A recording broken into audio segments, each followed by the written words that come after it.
Welcome to Mobile Math, math lessons on the go.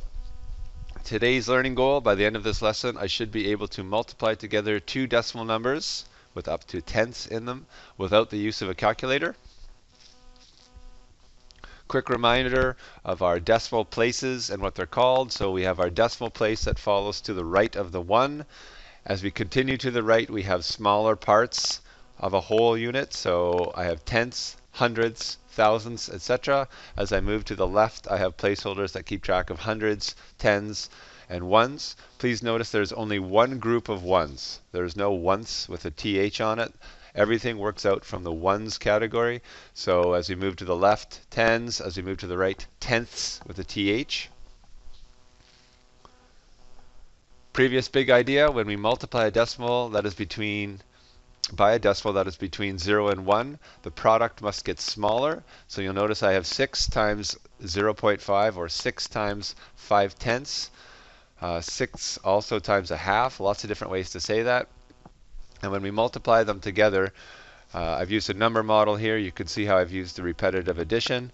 By the time I collect all the halves together, make whole units of 1, I get a total or product of 3.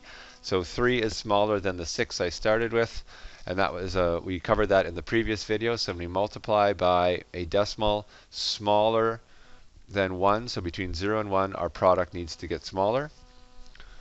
Which leads to the idea for today's, well, one of today's big ideas, when we multiply by a decimal that is larger than a 1, then our product should get larger. So I have an example of 4 times 1.5, or 4 times 1 5/10. Lots of different ways to say it. Again, I've used a number model to show that there are 4 1.5s added together. Leads me to two groups of 3 and eventually to a final group of 6. So 6 is larger than the 4 I started with, so I have increased in size, and that fits the big idea that we're looking at today, or one of them at least. So let's look at a number model for the product of 3 times 4 1/10, or 4.1, depending how you want to say that. So I've shown that there are 3 groups of 4 1/10. I break them up into smaller parts, so I have the whole units, or whole groups of ones, written in red, so they're easy to see, and then I have the 1/10 following each one. If I collect all of the red 4s, I have a total of 12. If I collect all of the 1/10ths, I would have 3 of them, and we would say that is 3/10, and I have a final answer of 12 3/10, or 12.3. When we look at the area model, this might be a little bit better fit for some people.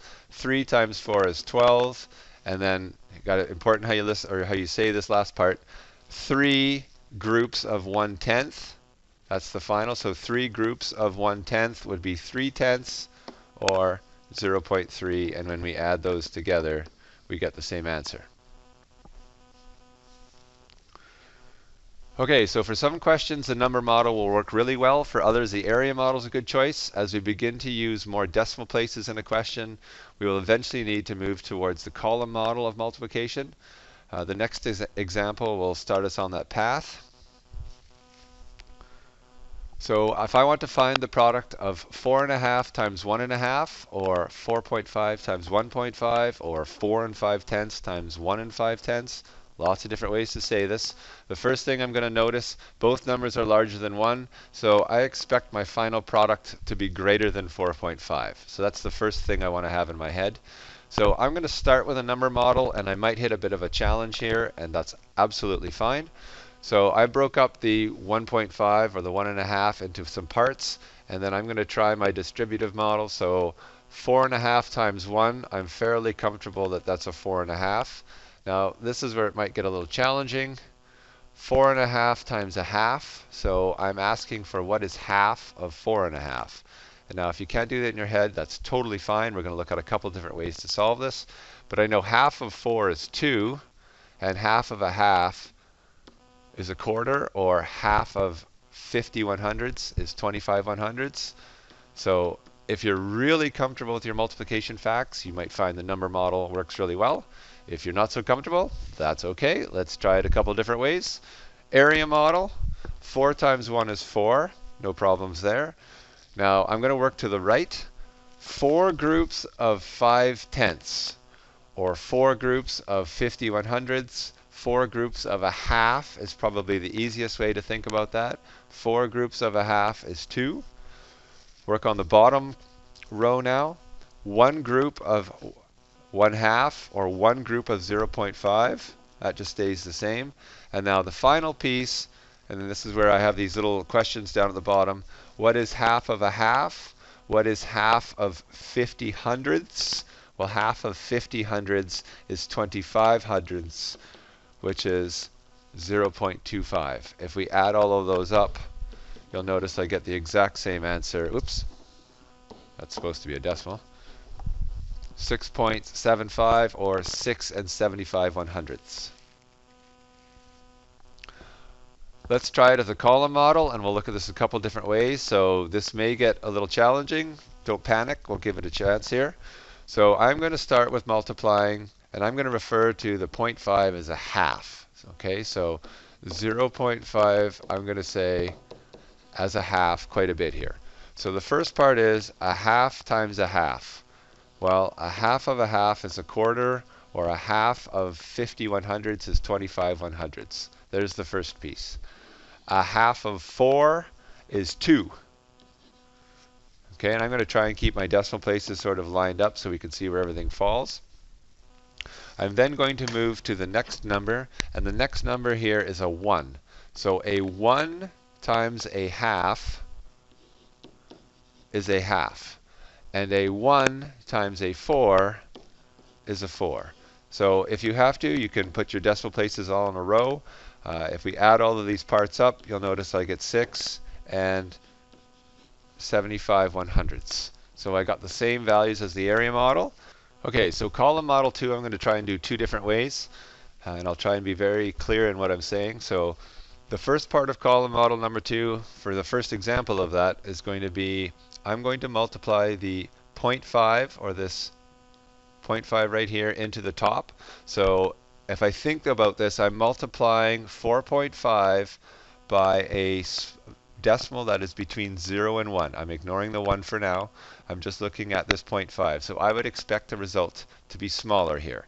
So if I go through the column model process, so 5 times 5 is 25. I carry the 2. 5 times 4 is 20 plus 2 more is a 22. Now there's absolutely no way that if I'm multiplying by a 0.5 or a half with a 4.5 that I should get 225.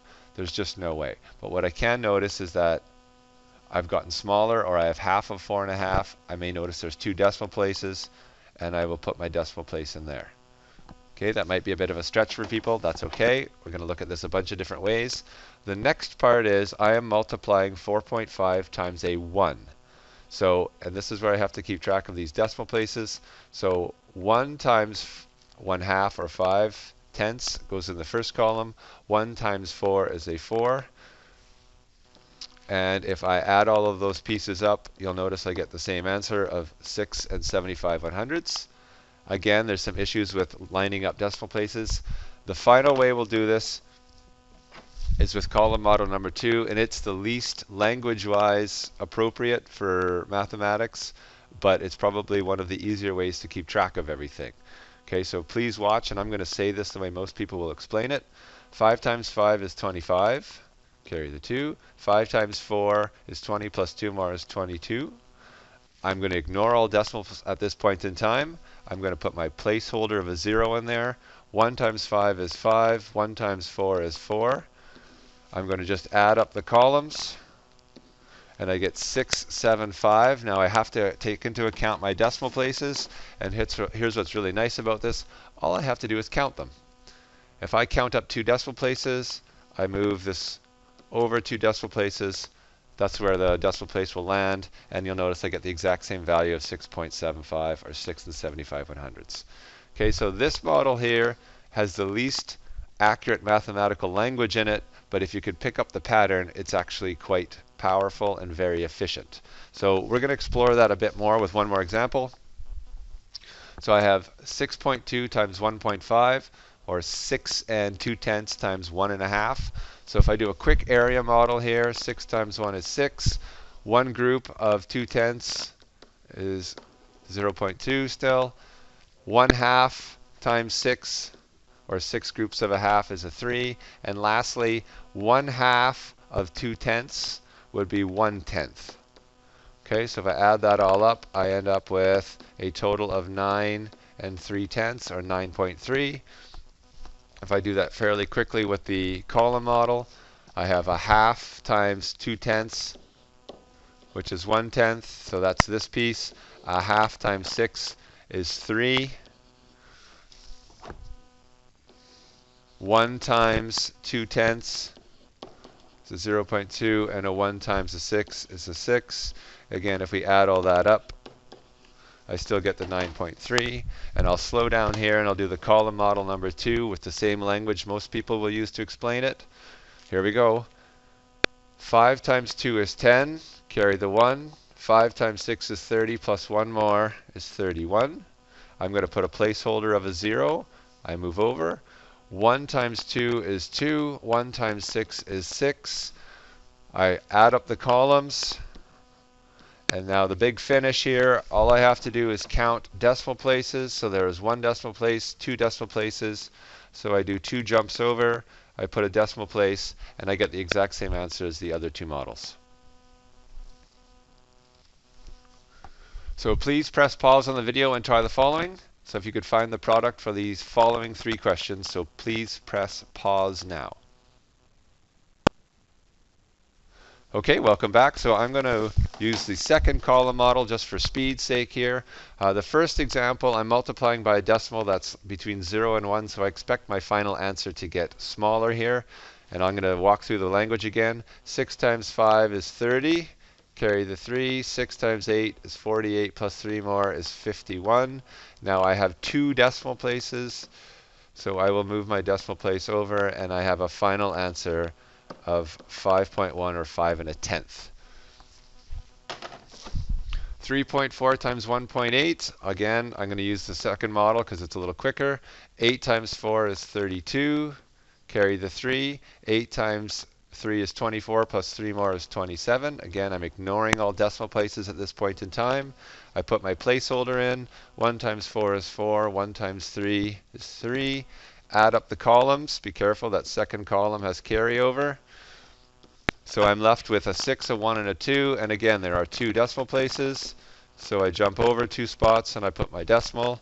And my final answer is 6 12/100ths. And then lastly, 8.4 times 5.1. Again, 2 numbers greater than 1. I'm expecting a larger product. I'll go through the column model number 2. 1 times 4 is 4. 1 times 8 is 8. Put my placeholder of a 0 in. 5 times 4 is 20. Carry the 2. 5 times 8 is 40. And 2 more is 42. Again, I've ignored all decimal places until the very end. So now if I count, there are 2 decimal places.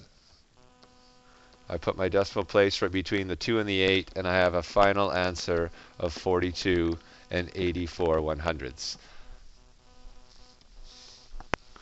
Thank you for watching. Please watch again and pause where you may have had difficulties, and good luck in your future math problems.